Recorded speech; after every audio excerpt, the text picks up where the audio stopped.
Les gars, on vient d'apprendre une dinguerie sur Shanks. On sait enfin comment il est devenu l'un des 4 empereurs. Attends, je t'explique. Juste avant, si tu kiffes One Piece, les animés et les mangas, abonne-toi car on en parle tous les jours.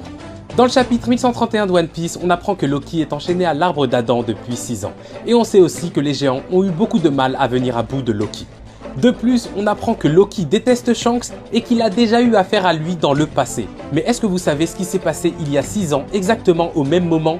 Shanks est devenu un des 4 empereurs. Et je pense que ce n'est absolument pas un hasard. Je pense que c'est Shanks qui a aidé les géants à capturer Loki, c'est pourquoi les géants lui sont redevables. Et pour le remercier, ils l'ont laissé faire de Elbaf son territoire.